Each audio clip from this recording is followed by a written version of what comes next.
Hello everyone, welcome back to Kausar Technologies. This is session 10 of Complete Library Management System using Java Swing and MySQL Database. In today's video, we are going to save student information in MySQL Database with image. So, in our previous session, we loaded student image from our local computer into this label object. And we also got maximum ID from student table and displayed them in this text box control. Thereafter, we loaded all faculties list from MySQL Database and displayed them in this combo box control. So, before watching this session, I strongly recommend you to watch our previous session because in our previous session, we implemented the basic operation in student information form. And now, we will write a code to save data into MySQL Database by clicking the Save button. Anyway, let's close the application. And here we want to open Manage Students form. Here we have Save button. We want to right click on that and we want to generate action performed event. That is good. Before writing the code for Save button, we want to show you our previous code. And here we have a code to browse image from our local computer. To understand better, please watch our previous session because in our previous session, we explained this code step by step with clear explanation. Thereafter, we have a code to load all faculties list from MySQL Database. Here we have a method. This method return hash map. Here we have string key and integer value. This code is responsible to load all faculties list from MySQL Database. And then we have a code to get maxed ID from MySQL Database. Anyway, all the code we wrote in our previous session. If you want to know better, please watch our previous session. In our previous session, we explained each part of the code step by step with clear explanation. Let's go back to Save Changes button. And here we have Save Changes button. And here in the first step, we want to write a code to validate student registration form. Because here we have student name which is required, father name which is required, gender and faculty. For that, first we want to write a code to validate that form. Validate student form. We want to take a simple condition if txt student name dot get text dot rem dot equals for example empty string. We want to display a simple message. For that, we want to use JOptionPane dot show message dialog. For the parent component, we want to pass null, and here we will write a simple message. For example, student name is required. And then we want to focus on that text box. txt student name dot request focus. And finally, we want to return. So, here finally we use the return statement. That is because to prevent execution rest of the code. Thereafter, we want to copy the same code for the father name. And here, we want to change this into txt father name.getText.rem.equals empty. And here we want to show the message, for example, father name is required. And we want to focus on that text box also. txt father name. So, in the second step, we want to read database connection from JDBC connection class because here we have connection package. Inside that package, we have JDBC connection class. The JDBC connection class is responsible to establish connection between Java application and MySQL database. That is so good. As you can see, here we have getDatabase connection method. This method is responsible to establish the connection. Anyway, let's read the database connection from that class. And here we want to use try catch with resources. We want to write try catch, and here we want to write the catch block.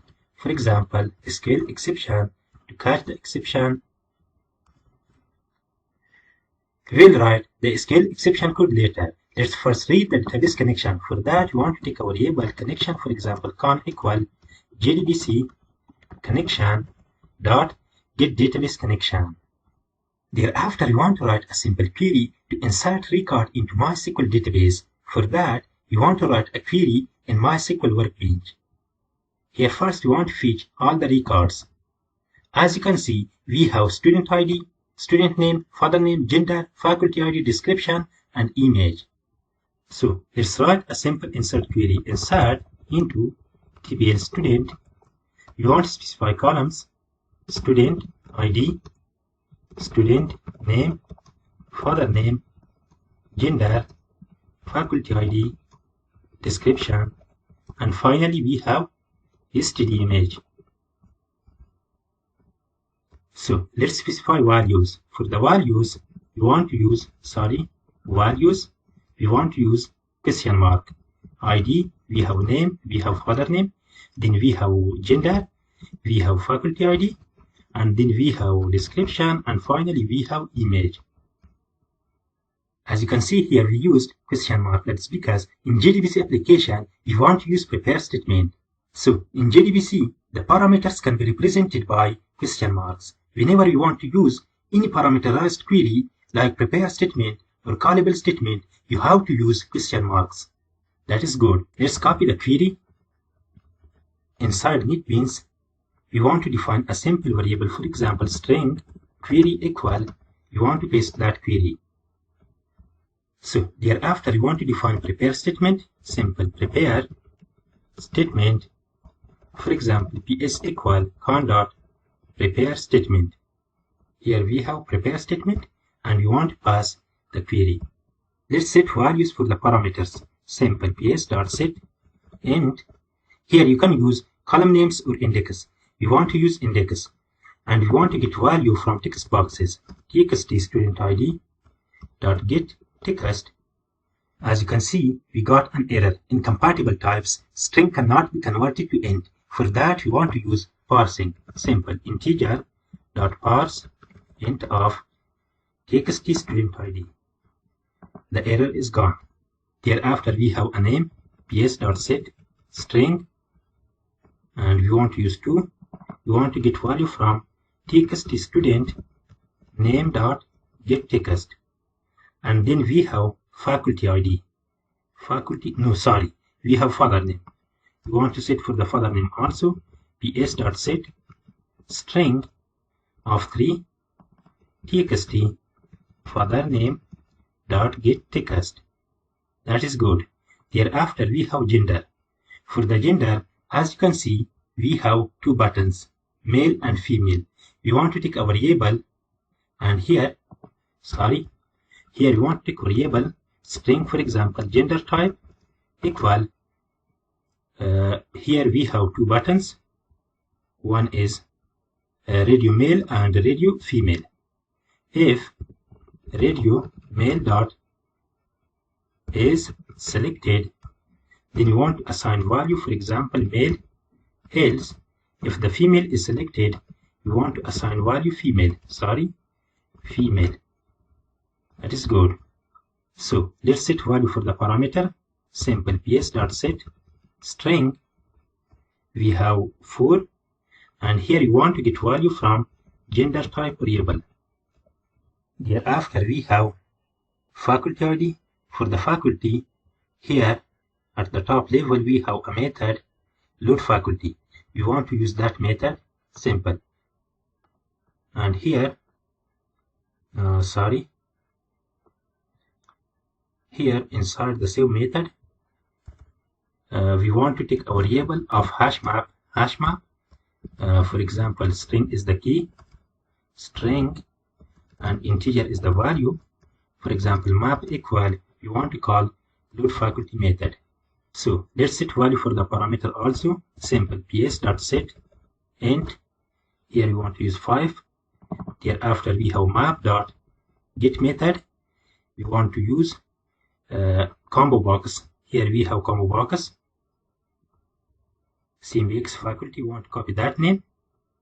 Simple SymBX faculty dot get selected item dot to string. So if you are confusing with that method, you can watch our previous session. In our previous session, we explained load faculty method step by step with clear explanation. So hereafter we have description. For the description, you want to use ps.set string, string, we want to use index number, and here we want to get value from txt_description.getText. And finally we have student image. For that we want to set a value. That is good. We want to store student images in folder. Here in the project we have student images folder. Inside that we have a simple file, no image. Inside that folder we want to store all student images. If there is no image, we want to use this image, noimage.png. Okay, inside the project you can create any folder or student images folder to store all the student images. So let's switch back to NetBeans, and here we want to define a variable. For example, string image path equal, we have a directory student images, then we have no image.png. This is the default image. Okay, default image. So hereafter we want to define a simple condition based on the file name, because here we have file name. The file name can store the absolute path of the file. Based on that, we want to define a simple condition. Simple. If file name not equal null, let's define a directory. For example, string image directory equal, we have student images directory. So let's create object from the file class file, for example, directory equal, and we want to pass image directory variable. That's good. Hereafter we want to check if there is no directory, we want to create a new directory. Simple. If not dir dot exist, we want to use that method, and we want to use dir dot mkdir, we want to create a new directory. That means if the student images directory does not exist, we want to create that directory. So after that, we want to get extension from the image. Simple. Here we want to take a variable string extension equal, we have file name dot, we want to use substring method, then we have file name dot last index of dot plus 1. Let's close that to see the full code. And here with the help of substring method and last index of method, we can get extension from the image. Thereafter, you want to specify name for the image. You can use any name, but you want to use a unique name. For that, you want to take a variable, for example, image name equal, you want to get text from txt student name dot get text dot rem, and then we want to concatenate txt student id dot get text dot rem. So this can generate a unique name for every student image. So hereafter you want to specify file source. For that you want to use file class. For example, source equal new file. You want to pass file name. Let's define the destination also, file destination equal new file, and here you want to use image directory, and then you want to concatenate slash. After that you want to concatenate image name, and then we have dot. After that we have extension. That is good. We specified the source and destination. Hereafter you want to copy file from the source to destination. For that you want to use files dot copy. Here you can pass source dot to path as well as destination dot to path. Okay, as you can see, we got an exception. Unreported exception, IO exception, must be caught or declared to be thrown. To handle that exception, you can use try catch or throws keyword. Let's handle that exception. Here we have already catch block. We want to add IO exception also. IO exception. As you can see, the error is gone. So let's assign destination to image path variable. Simple image path equal destination dot to string. That is good. The image uploaded code is completed. Let's set values for the parameter. Simple base dot set string, and here you want to use 7. and here you want to pass image path variable. So thereafter you want to execute the query. To execute the query, we want to use execute update method. Simple ps.execute update. Because the execute update method can be used for DML operations like insert, update, and delete. And finally, you want to display a simple message also. For example, option plain.show message.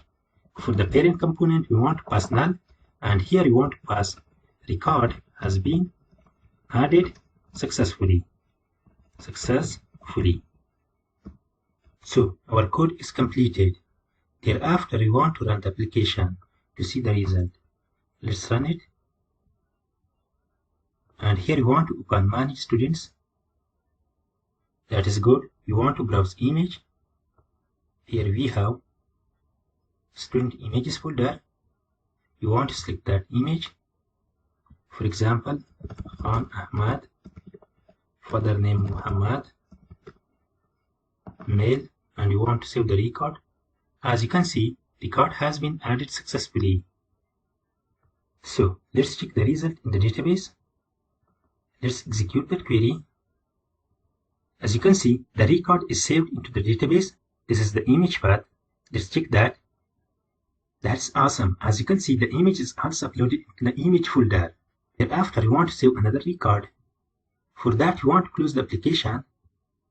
And here, you want to write a simple code. After saving the record, you want to get maximum ID. Simple. txt student id set text. You want to call getMaxID method, and you want to concatenate simple string value. You want to clear text boxes also. Simple txt student name dot set text empty text, and txt father name dot set text. Then we have txt description dot set text empty text. Let's run the project.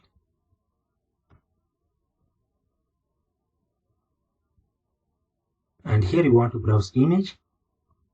You want to select image, for example, this one. Let's enter name, for example, Khan, father name John, and you want to select male, and here you want to select faculty, computer science. All the text boxes has been cleared, and we got maxed ID from the database. Let's see the result in MySQL Database. For that, you want to execute the simple select query. That is good. This record also added. Let's check the directory whether the image is uploaded or not. That is good. As you can see, the image is also uploaded. So, in our next video session, we will fetch all the records from the database and display them in our Java application in a tabular form. That is all for today. Have a great day. Don't forget to like, subscribe, and share my videos. See you in the next one.